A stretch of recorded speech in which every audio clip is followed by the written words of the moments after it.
Good morning. You're listening to the BLAINESWORLD Show, heard each Wednesday here on the new WPVM 103.7 in Asheville, North Carolina.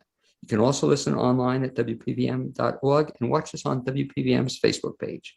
I'm your host, Blaine Greenfield. I'm here in my studio in lovely downtown Fairview, North Carolina. And each week, I should mention, we focus on the Asheville theater scene, as well as on positive news and information about people and organizations in both Western North Carolina and throughout the country. And to that end, it's my pleasure to introduce my first guest, and she is Victoria Lamberth. Welcome aboard, Victoria. Hello, thank you for having me, Blaine. Okay, and by the way, you can also feel free to wave to all you fans and friends on Facebook. Okay, Hi. so whoever's watching, they'll see you on Facebook. Victoria is one of my favorite local actors. She's a professional actor and director who lives in Hendersonville. She also prides herself on being a member of, I didn't know this, SAG and AVTRA, has acted professionally in Asheville, Nashville, and Los Angeles. Over the course of her career, she has also managed both professional and community theaters. And Victoria, I believe I asked you this the first time you were a guest on my show, but just to recap, you started in theater at what age? I was 12, the first show I ever did. And where was that? Actually in Cookeville, Tennessee. First show I was in was a school play, and then we also had a really strong community theater in that town. And so I did one of the first big shows I ever did was with them. What was the what got you into acting at that age?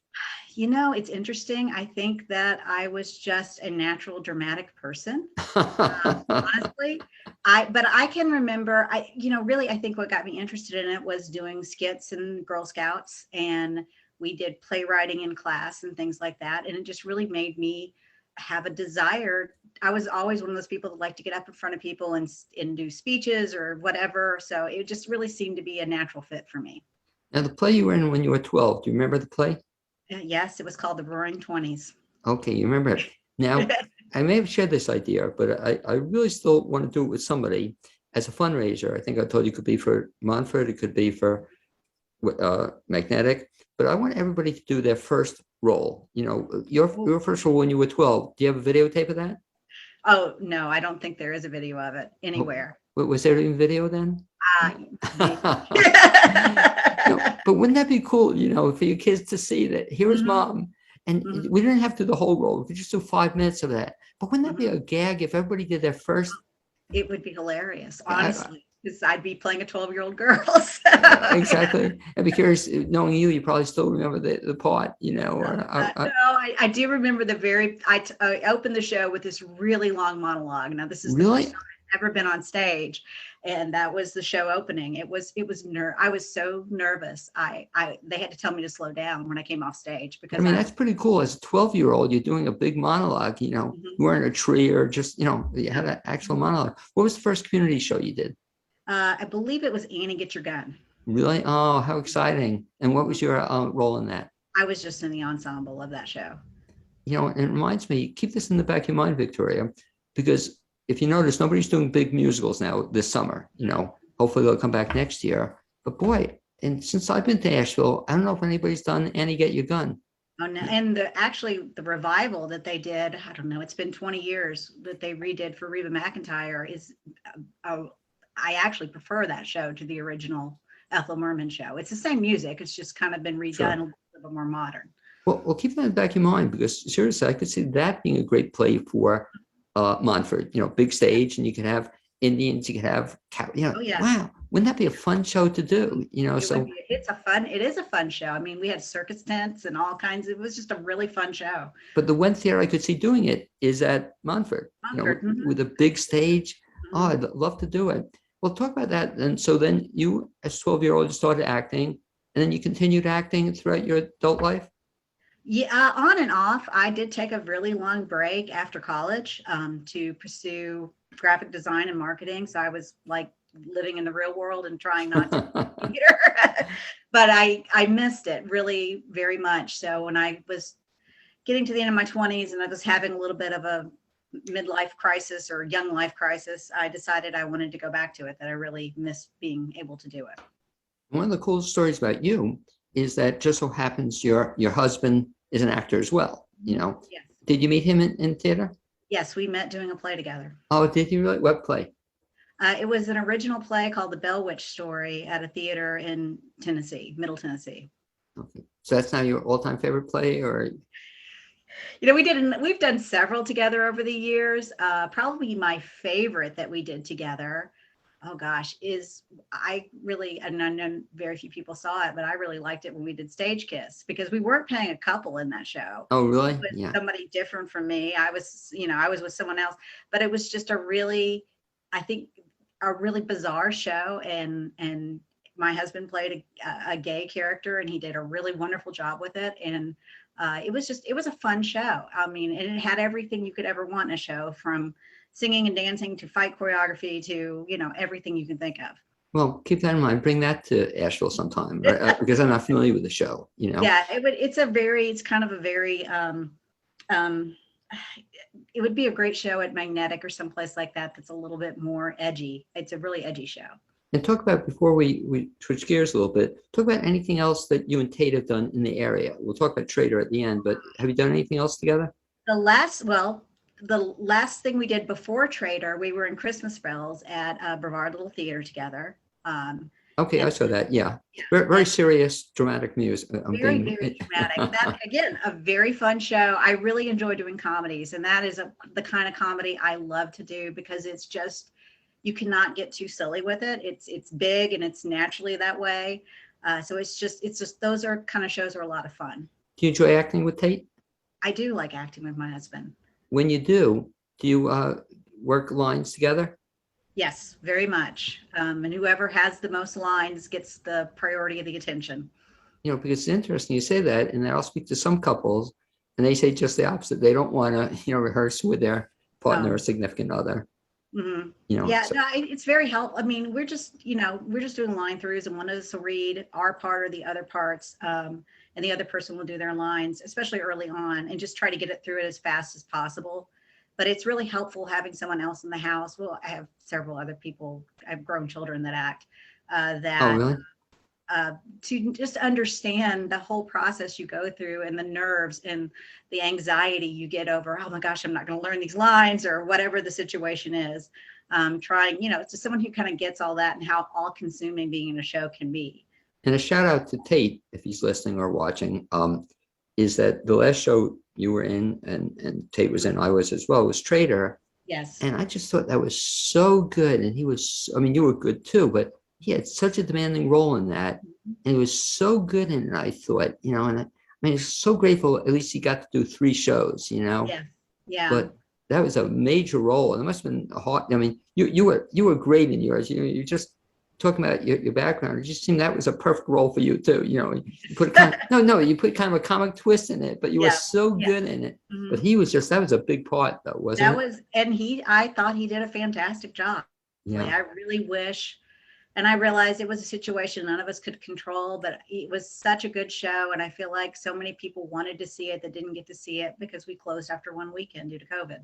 Well, it's disappointing. And I shared it with Katie, and maybe it wasn't the timing, but I wish that had switched over to streaming, because people are doing streaming, and even to bring it back, it could have worked, that we just weren't ready for it. Nobody knew how long this was. And I think when we closed that show, I think most of us were thinking 6 to 8 weeks. And right. They go right back to where they were. And so I remember the day we decided to close, that Sunday, we even talked about maybe coming back in 5-6 weeks if nothing else is on the stage, and doing some more runs of it. So it was such a good play. Now let's fast forward a little bit and talk about another hat of yours. And I've seen you direct. I know the one play I was really impressed with, you did at Hendersonville. It was the what was the name of the play? Love, Lost, and What I Wore. Yeah. And I don't know, I probably have seen other stuff you've directed, but boy, did you take that play in a whole new direction I'd never seen before, because for the benefit, well, why don't you describe it for the benefit of people who don't know the show? The show was written by Nora Ephron of, Sleepless in Seattle fame and screenwriting fame, but she and her sister wrote this show. It's based on a book about women's clothing and how your clothing sort of plays into your life and the big events in your life. It's a show that was originally done on Broadway with Rosie O'Donnell and Samantha Bee and a bunch of very well-known actresses, and it was done as a reader's theater. So we took that show and got permission to take that show and actually stage it, which actually opened up a lot of possibilities with that show. And we did it in a very small theater. So we did it in the round, which was really where it was the best use of our space. And as a compliment to you, because I don't know if I had seen anything else you directed, but I wasn't even dying to see that show. You know, I had seen it before as a reader's theater. It was okay, but boy, did you make that show come alive. You know, it was fun to watch. It was interesting. I can see it now, even the four corners, you know, stuff was happening. Mhm. And that was good job on that. Thank you. Do you like, let me ask you a tough question now in terms of, well, you have three things you can do in terms of theater. You can act, you can direct, you can also, as I read in the beginning, you also have run, you know, several theater companies. Mhm. Do you have preference as to what you like doing best? You know, honestly, especially as I've gotten older, I like directing the best. And I think some of it is because the more shows you direct, the more comfortable you kind of get with the process. And also, I just kind of enjoy, honestly, I enjoy not having to learn lines. That's one of my biggest things. You know, and it's funny, I'm trying to think, you know, most everybody I've spoken to who's done both says that, you know, doing Mhm. acting, directing, they prefer directing. Mhm. But you're, you know, people say they're good at lines. I mean, Tate is just incredible, but you're really good at lines too. You know, it seems to me you are. Yeah, I put myself under a lot of stress over. That's the biggest thing. I have done a lot of lines. I've had shows where I've had the majority of the lines. I've done two-person shows even, but it stresses me out. And I guess I'm getting to an age now in my 50s where I don't want to be stressed out all the time.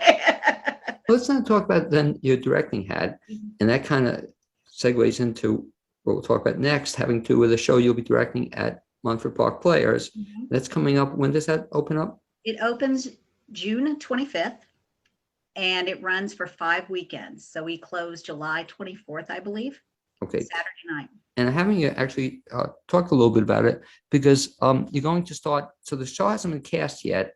When does you start trying to get performers for that? Well, our auditions started April 1st, and the auditions are virtual. So the actors have, and honestly, I need actors, dancers, singers, musicians, any of these people will have until midnight on April 22nd to get their auditions submitted. And it's really just there's some sides you can read from, and there is a form to fill out. It's really very simple. We don't want you to tape it on your phone and just upload it to us. Now, one of the nice things about this is that people still listening to the show will still be going through the audition process, so they can still audition for the show. How do they do that? They go to the website, or how do they get information? Probably the easiest thing is to go to the website, mumfordparkplayers.org. There is information on the website about auditioning. There is also a Facebook page that Mumford Park Players Facebook page has, it as an event with all the information you need embedded into the Facebook page as well.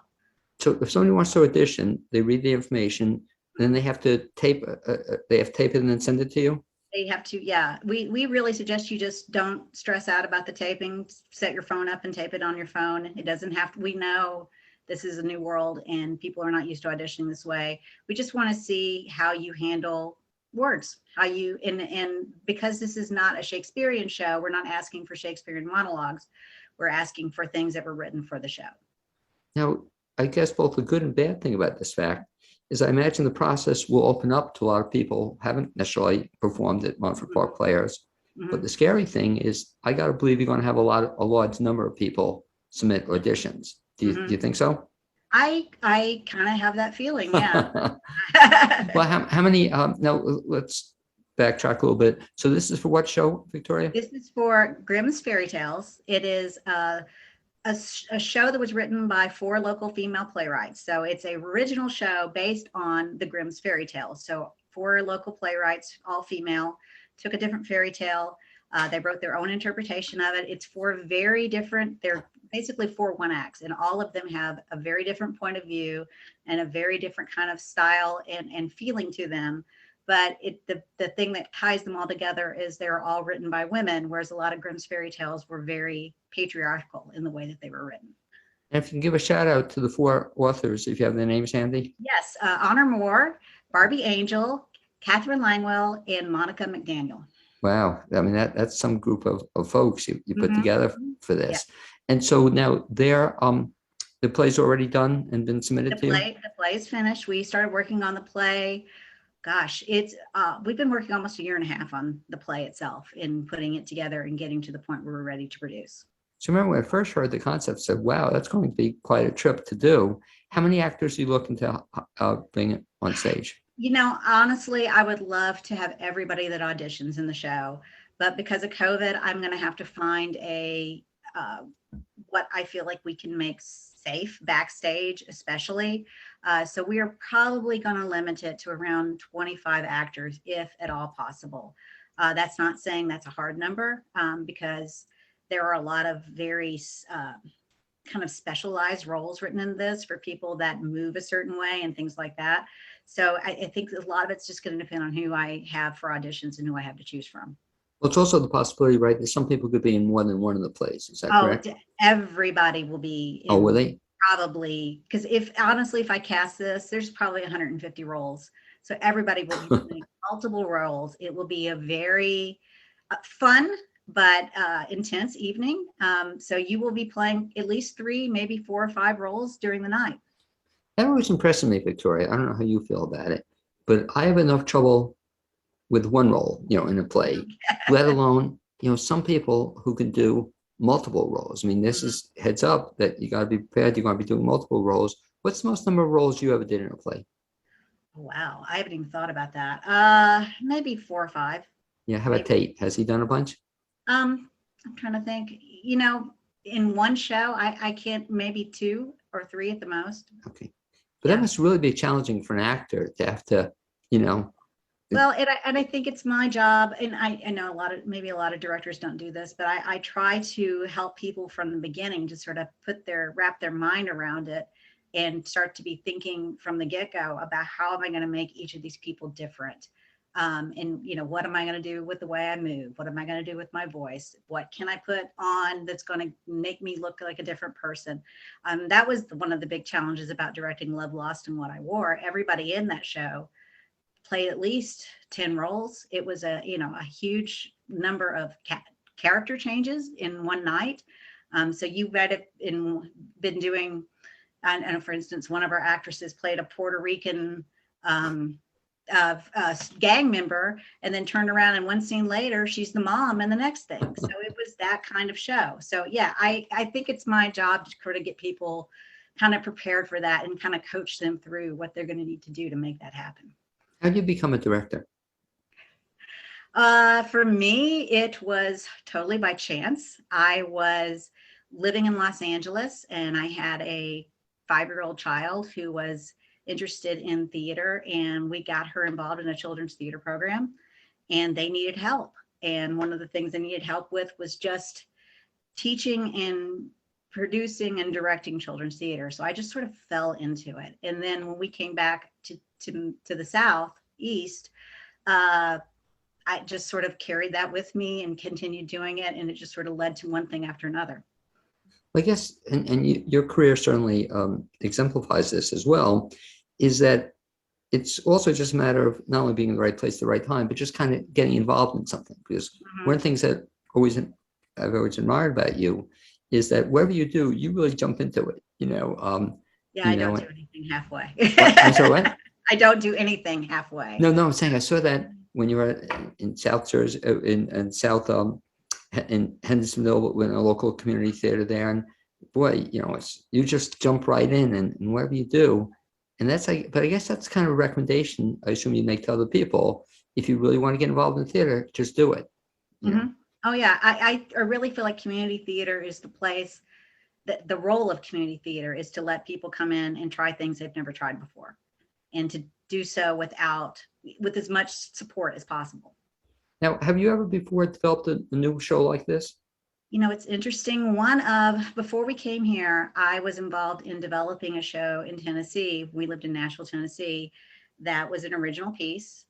Went through the development process for it, and it eventually went on to tour and to do their goal was to do Broadway. I don't know if that ever happened. Because one of the cool things about this show is that the people you're working with, which is kind of nice, you know them all. Yes. And ironically, we catch a break here. I'm going to just jump in. And I think our other guest for the first half hour is John Russell. So he's going to join us, if that's okay. Yeah. Okay. Definitely. So we'll decide to admit him. We'll let him come in. We'll let him come in. Okay. Okay. Here's this an honor. And we'll talk a little bit about the show and then how it's going to be at Montford. But John Russell. Hello there. Hey, what a treat to see you. Good to see you, buddy. Thank you. Sorry, I had the wrong date.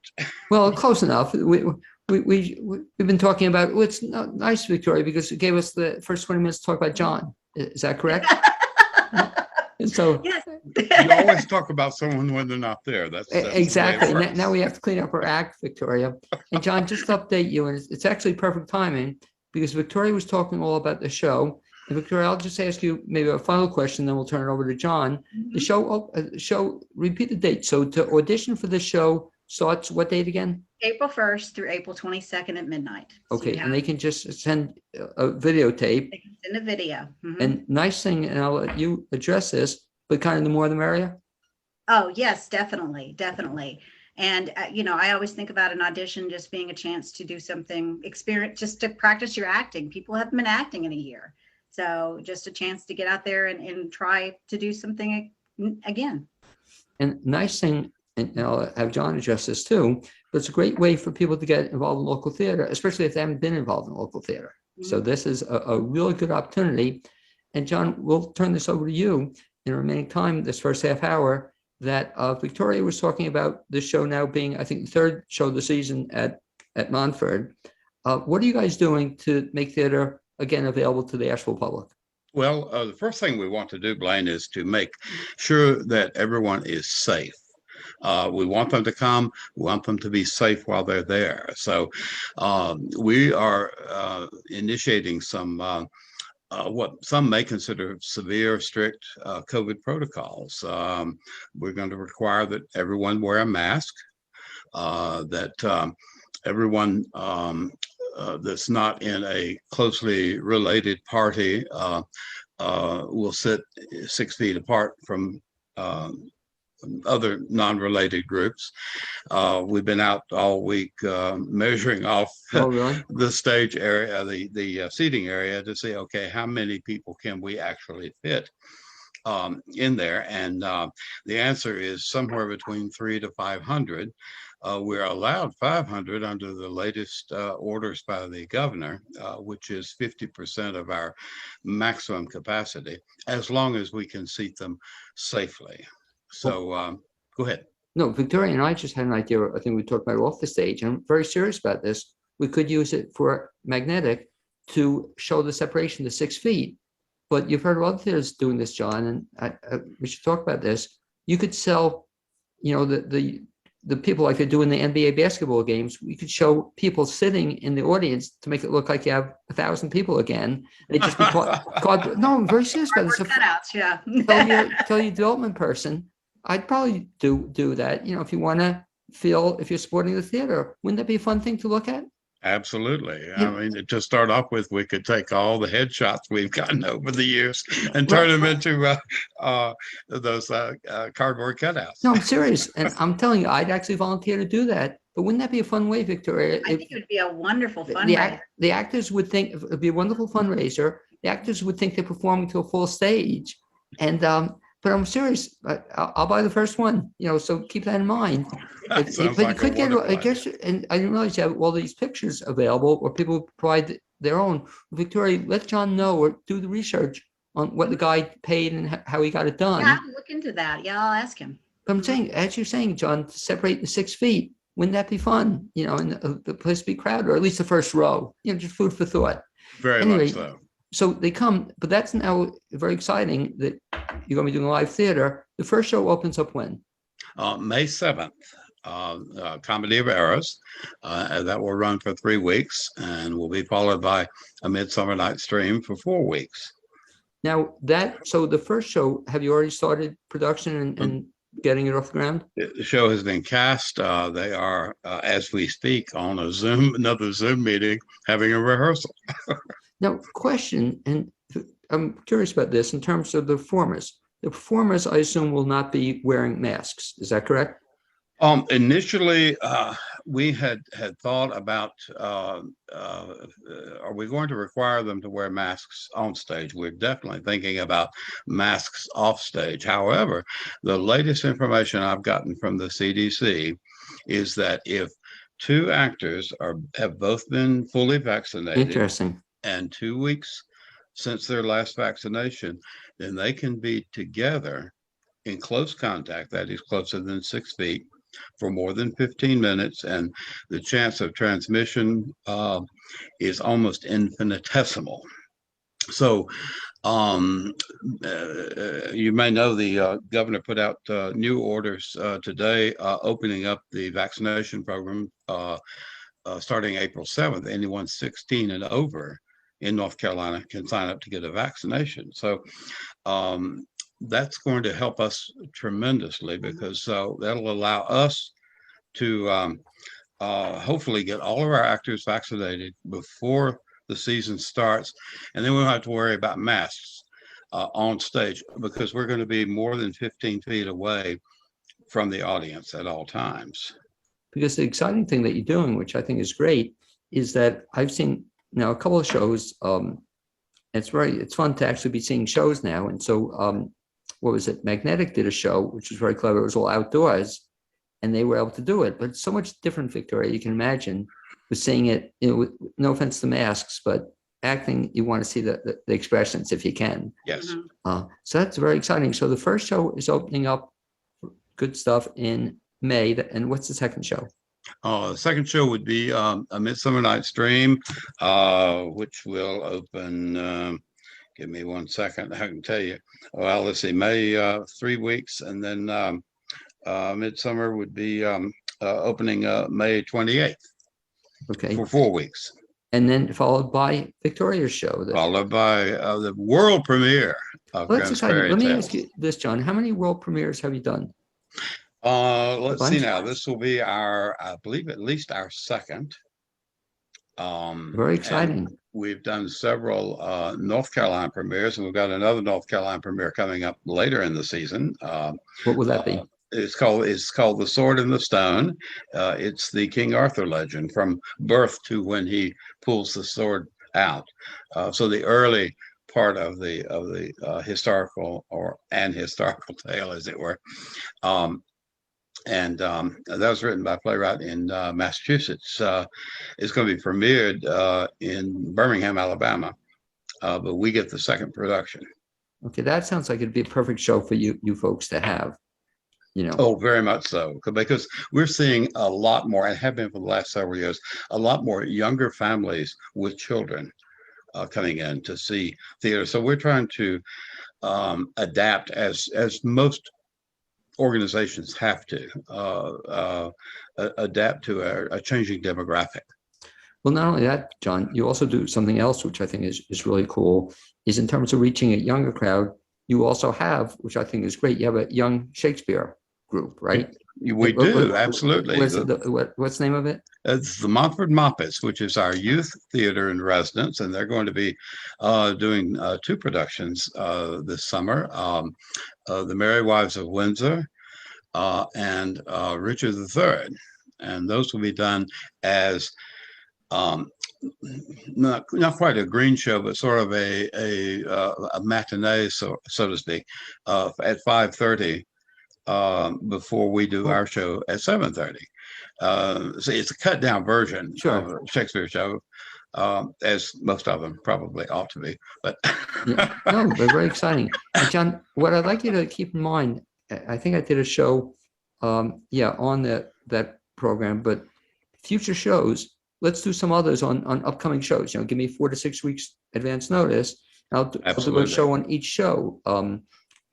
Running Victoria, even when we do our run, maybe we can get some performers, as opposed to you, we can, talk about the show again. But I see we're up against the clock, so I'm going to have to kind of do a quick goodbye to John, but as always, a pleasure. And Victoria, as a pleasure to you. And one final time, if folks want to get more information about either your show, Victoria, or the Montford Park Players, best bet is to do what? MontfordParkPlayers.org, the website. Okay. Absolutely. Okay. And you can also follow us on our Facebook page Okay. and Twitter and Instagram. And best of all, get your body down to see a couple of shows. And Yes. you'll- We'll make it safe for you. okay. Yes. we And you'll will. see me soon. Hey guys, great seeing you. Speak to you soon. Take Bye. care. And as okay, I want to have them disappear, or I'll make them disappear. And as they wanna there they go, Victoria. We'll have to say goodbye to Victoria. And as our next guest works his way into the studio, I'd just like to mention that WPVM's mission is to there he comes in, is to foster community through programming that cultivates dialogue to inform and entertain. The station provides the medium for artists, businesses, community leaders, and nonprofits to share their voices on live radio. Listeners are invited to help support WPVM's efforts by making a tax-deductible contribution. You can also do so by going to the website, wpvmfm.org, and looking up at the donate option in the upper right-hand side. It's next my pleasure to introduce my second guest of the show tonight, and he is Adrian Mines. And Adrian is a volunteer recruitment specialist for the American Red Cross. And Adrian, you can wave to all your fans and friends in Facebook world if anybody's watching you. Okay. Hey. So I should mention that Adrian is a recruitment specialist for the Greater Carolinas region, responsible for Western North Carolina chapter of, 18 counties sitting out of Asheville. He's been with the Red Cross for a year plus and was a Peace Corps volunteer and worked for a student travel company in Fiji and Thailand prior to the Red Cross. And the question, Adrian, I guess, first of all, is when you took this job, did they also give you a pair of roller skates? You know, in terms of, you're covering 18 counties? Okay. Yeah, 18 counties. They didn't give me a pair of roller skates. They gave me a helicopter. So that's Oh my goodness. Well, I guess it's changed now, ironically. So you had some time, you come on board, and all of a sudden COVID strikes. Did you come on board before COVID struck?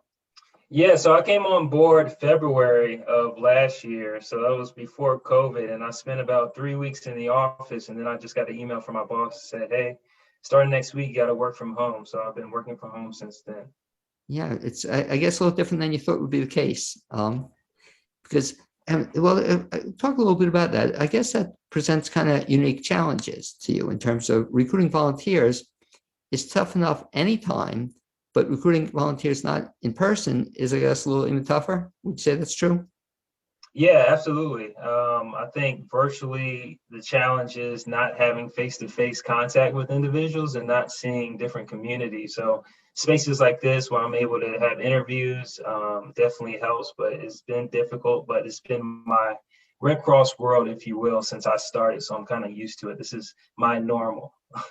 Now, you grew up where? I grew up in Northern Virginia, right outside of DC in Ashburn, Virginia. So when you grew up as a little kid, did you always know you wanted to be a recruitment specialist for a nonprofit?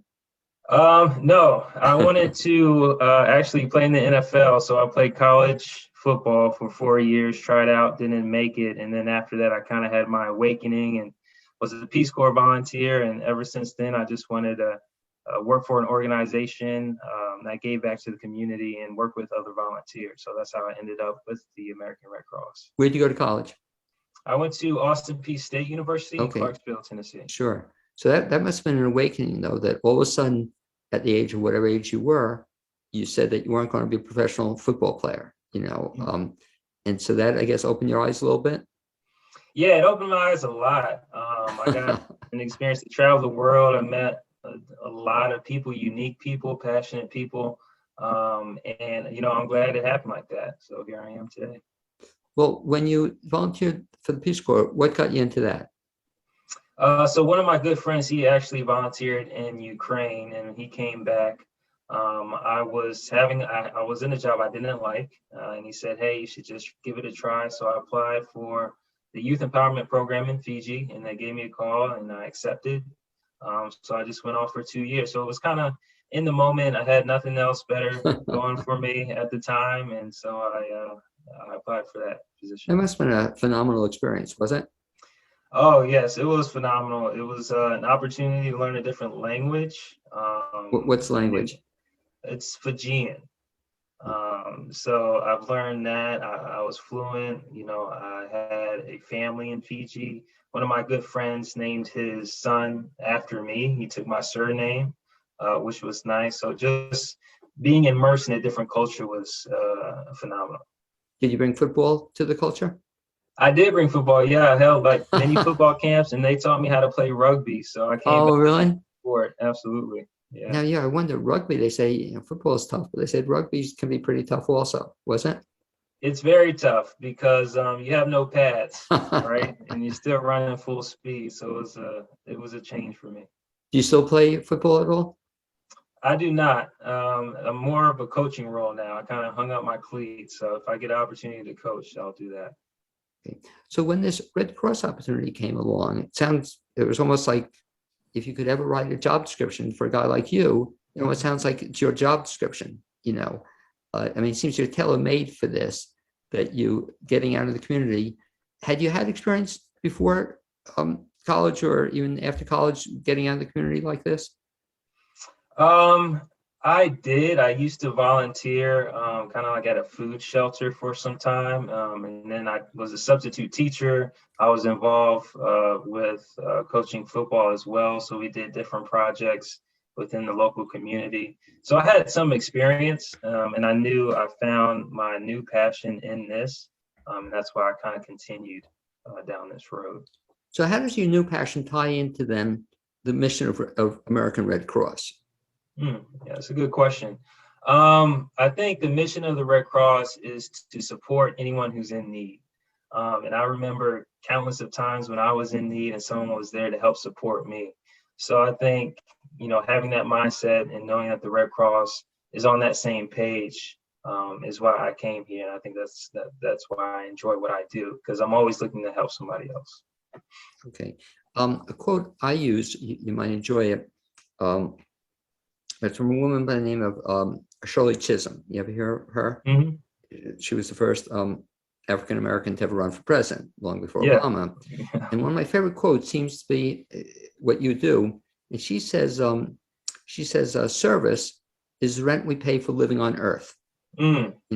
So we're in business to help other people. I said that was such it's on my wall. I look at it every day, but that's sort of what you want to get people involved in. Mm-hmm. Giving back to the community. What makes a good volunteer for the Red Cross?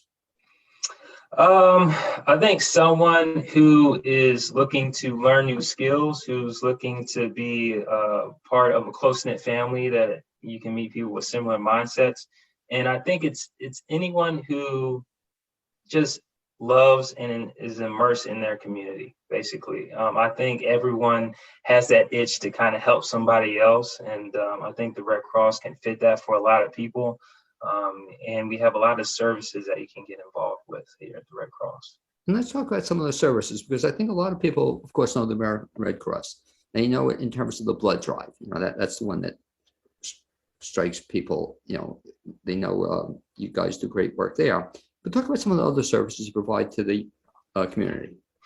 Yeah, so it's a total of 5 services. So we have preparedness, health and safety services. So that part is more of the CPR and first aid and swimming training that we give to the community. We have biomedical services. That's what everyone knows American Red Cross for.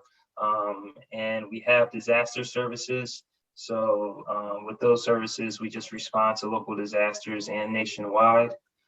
We also have service to the armed forces. So Red Cross, we help members of the military, veterans, and their families prepare for, cope with, respond to any challenges they might have with the military experience, and then just volunteer services. The American Red Cross, 90% of our workforce are volunteers. Wow. So without volunteers, our mission cannot be fulfilled. And I think that's the beautiful thing about it, is people just dedicating their time to give back. So our volunteers are exceptional. How old is the range of volunteers? They could be as young as 13 to as old as 80, 90. We take any age. If you're just looking to get involved, we'll let you on board. So there's hope for me? Absolutely, Blaine. There's hope for you. Okay. Well, we'll talk about, though, do you have some people saying like kids 13, and I think you're offering people a great opportunity, or any age? Do you have some folks come to you and they'd like to get involved, but they don't know how they could get involved, and do you help them find the right spot for them?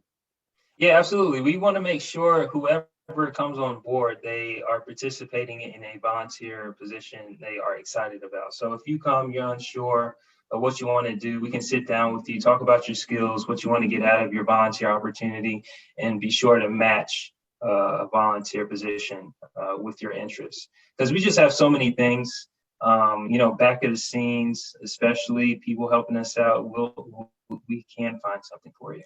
Ballpark, and I know it changes all the time, but how many volunteers do you have in the 18 counties, you're helping on? Oh my goodness. I do not have the exact number Right. For that. 50, 25, 100. Is it a lot of volunteers? I would say it's over 100, because, we have a lot of people working from home. We also have people responding to some disasters in persons, and we make sure that we're following the, COVID-19 protocols, CDC protocols when responding. But we have a good number of volunteers throughout the 18 counties. Now talk about if they come on board as a volunteer, I'll talk about how to do that. Do you then train them as to what they have to do? Yeah, so depending on your position, we provide training. Again, all this is virtual now. So let's say if you wanted to be a disaster action team member, we make sure that you'll meet other volunteers. You'll get to jump on a call with a disaster action team member when they respond to a local disaster, so you can hear what they're saying, see what the checklist looks like when you're trying to help an individual or family in need. And then training is usually for, disaster action team members, 8 courses, and each course is about an hour. But they're very informative, they're very engaging, and there's always opportunities if you like to have more education or inform yourself on other things, we provide that as well. Now, for you personally, how challenging has this COVID, break been in terms of not being in office or not taking your Royal Scouts out to an actual facility and having to recruit by the internet? Is that tough? It's very difficult. It's like you said earlier, it's not what I expected out of this position. I wanted to meet people. I wanted to be out in the community. I wanted to go to events.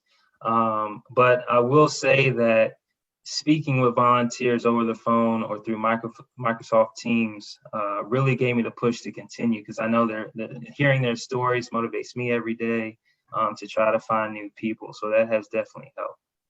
So now if somebody is interested in volunteering with the Red Cross, the Asheville branch, what's the procedure they should follow? So they can get in contact with me, or they can go to our website. So it's redcross.org/volunteer.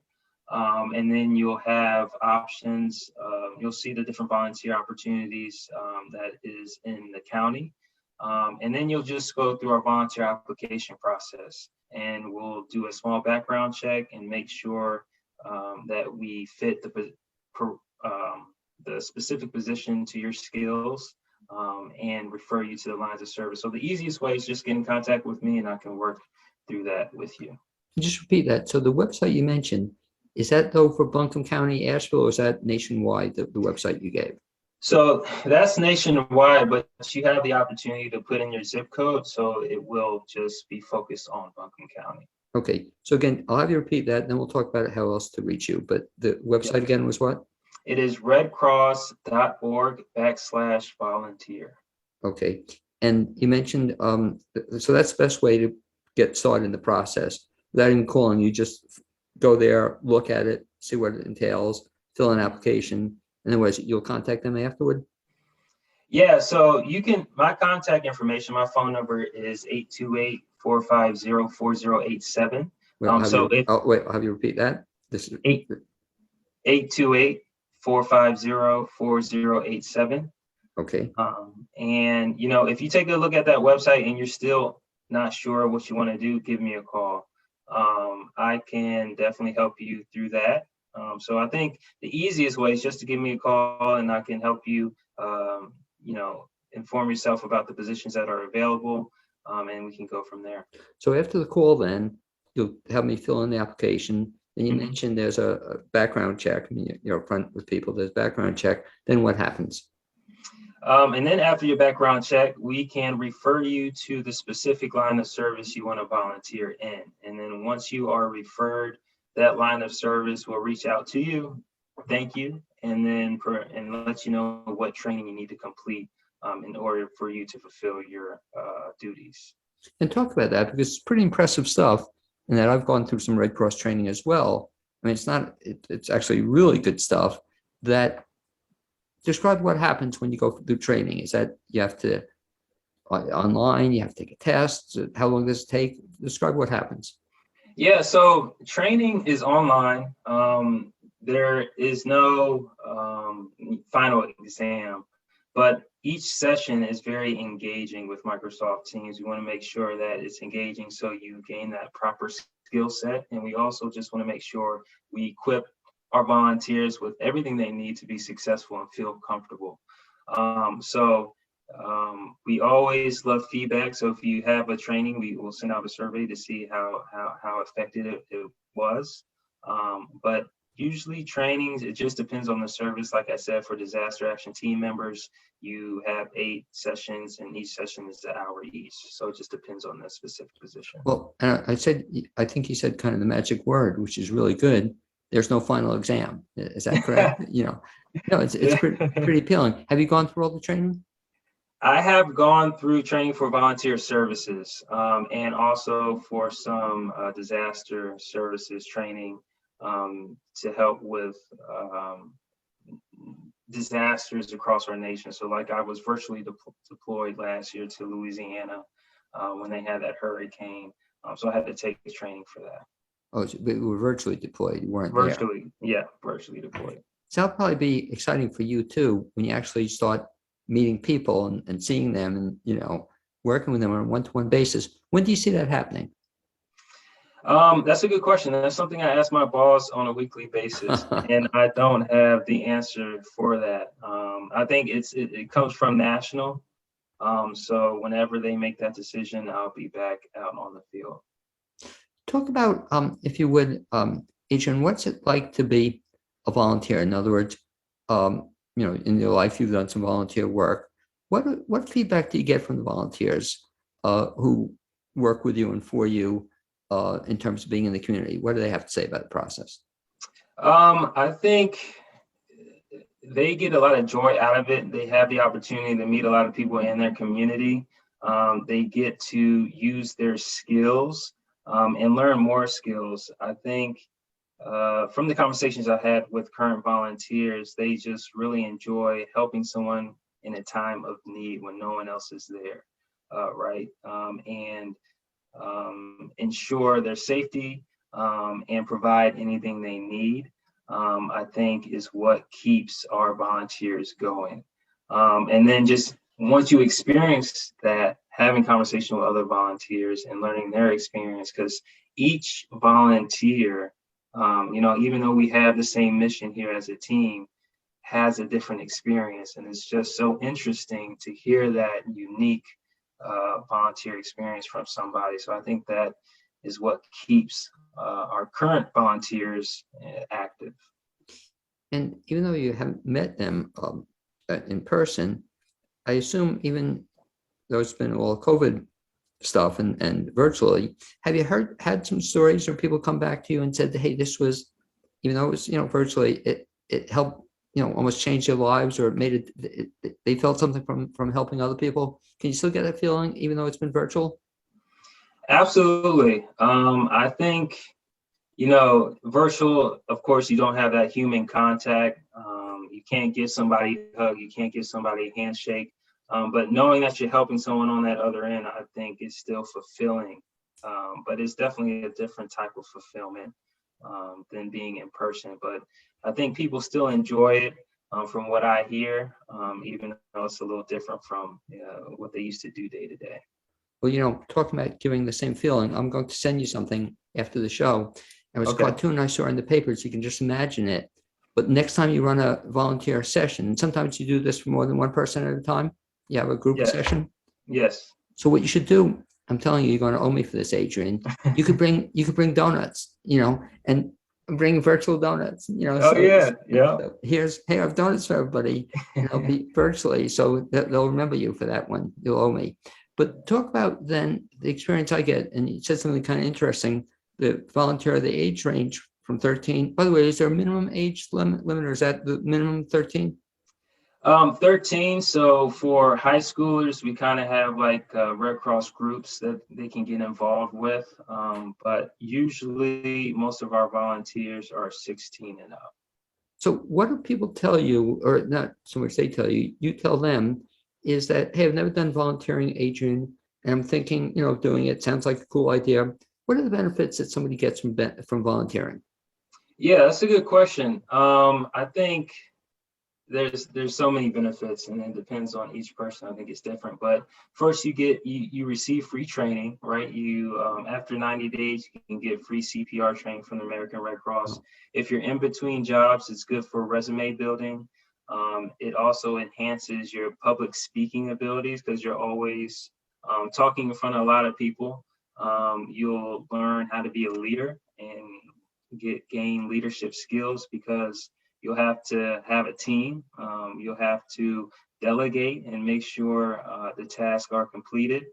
And then just networking and meeting new community leaders, meeting people like yourself, right? And just getting involved. So I think all those skills can definitely help you out in the long run. Even you as an example. So you've been at the Red Cross for a year plus.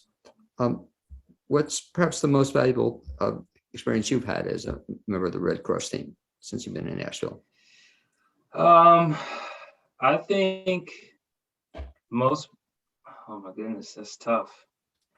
Honestly, it's just meeting people here. I think in my position, being new to the community of Asheville and only being here for about a year and 2 months, just getting to know individuals in the communities, knowing what they enjoy around here, and being on a team to help other people in the community. So I think that just that close-knit feeling is what I have taken away the most so far.